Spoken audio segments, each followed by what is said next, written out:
The greatest crisis for the ultra-wealthy today isn't inflation, it's claustrophobia. The global elite have officially run out of exclusive places to hide. So the desperate search for the next highly coveted location no longer leads hoteliers to Monaco, Mayfair, or Manhattan's Billionaires Row. Today, the ultimate trophy property is the ocean. We are the kings of the world! You can almost picture Marriott's Anthony, Aman's Vladislav, Four Seasons' Alejandro, and Gilda, the queen of luxury at Orient Express, staring at their sprawling empires like modern-day Alexander's the Great, thinking, there's nothing left to conquer. Until someone finally noticed that 71% of our planet is water. Actually, the planet isn't Earth, it's ocean with some decorative land. Honestly, it's a miracle nobody weaponized the aqua aristocracy of the branded superyacht sooner. So, ahoy sailor, and welcome to the real ocean view.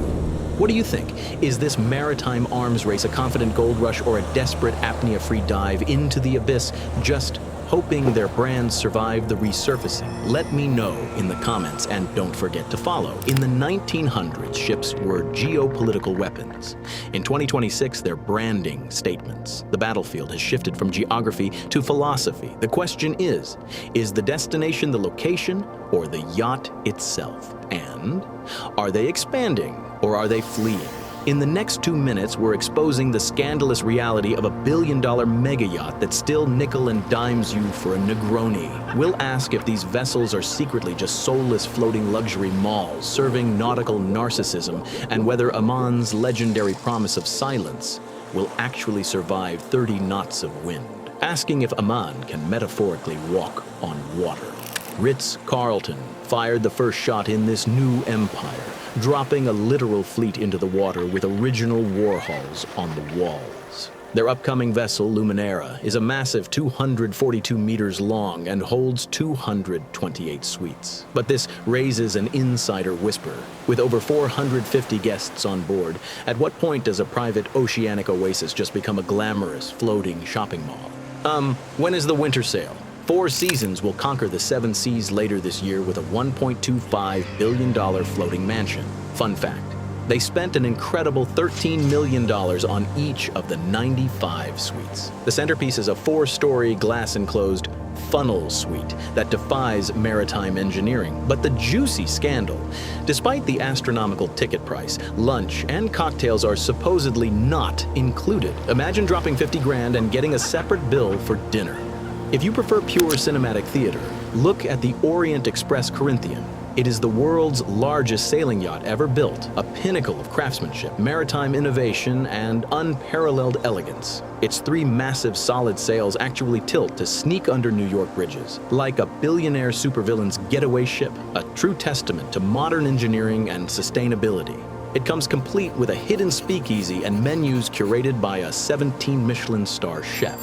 And did you know this is actually a return to their roots? The maiden voyage of the original Orient Express train from Paris to Constantinople in 1883 required passengers to cross the Black Sea by ferry. They've always been on the water.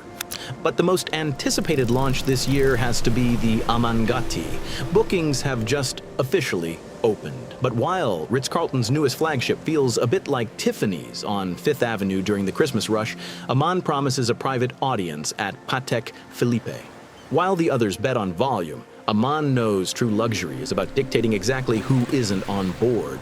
With a total of just 47 suites, this isn't a cruise, it's a floating private members club. The new luxury isn't about being seen, it's about controlling who sees you. The ultimate flex, you can simply charter the entire ship. The ocean already carries the world's economy. Now it's also carrying its ego. Here's the twist. When hotels multiply, scarcity disappears. When yachts sail, scarcity moves. True luxury is no longer a permanent building. It's a vessel that's here today and gone tomorrow. You can't book what isn't there. The industry is chasing the last uncontested frontier, where they don't just want the ocean view, they want to be the ocean. The defining question of the 21st century is no longer who owns the land, it's who controls the horizon.